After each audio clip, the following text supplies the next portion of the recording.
Hello friends, this is Pathan Nazim and welcome back to my channel. तो friends, आज हम महा टीईटी एग्ज़ाम 2024 के ताल्लुक़ से मालूमात हासिल करेंगे। टीईटी 2024 फरवरी 2024 में होने वाला है और ये एग्ज़ाम आईबीपीएस कंडक्ट करने वाला है। इससे पहले आईबीपीएस ने टेट का एग्ज़ाम भी लिया था और इसी तरीके से ये एग्ज़ाम फरवरी 2024 में होने जा रहा है, जबकि हमारे पास 2 से ढाई महीने इस एग्ज़ाम की प्रिपरेशन के लिए है।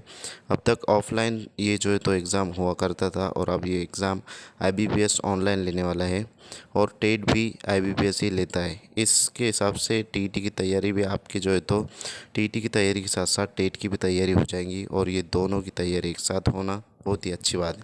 और एग्ज़ाम ऑफ़लाइन ऑनलाइन होने वाला है, इसलिए स्टडी में हमें बहुत अच्छे तरीके से करना होगा और आपको अभी से ही तैयारी में लग जाना होगा, क्योंकि अगर आप ये कहेंगे कि नोटिफिकेशन आने के बाद हम तैयारी में लगेंगे तो ये जो है तो हमारे लिए नुकसानदायक साबित होगा।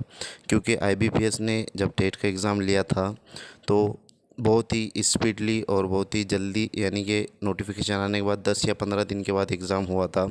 इसके हिसाब से आपको जल्दी से जल्दी तैयारी में लगना है और आपको यह तमाम चीज़ें समझाई जाएंगी, जैसे कि स्टडी कैसे करना है और सब्जेक्ट वाइज स्टडी कैसे करना है, कौन कौन से सब्जेक्ट इसके अंदर जो है तो होते हैं और पेपर फर्स्ट के लिए क्या एलिजिबिलिटी होनी चाहिए और पेपर सेकंड के लिए जो है तो क्या एलिजिबिलिटी होनी चाहिए। इसी तरीके से अगर आपको हमारा वीडियो अच्छा लगे तो वीडियो को लाइक करें, ज़्यादा से ज़्यादा शेयर करें, हमारे यूट्यूब चैनल को सब्सक्राइब करें और बेल आइकन को प्रेस करें। Thank you for watching my video. Thank you very much.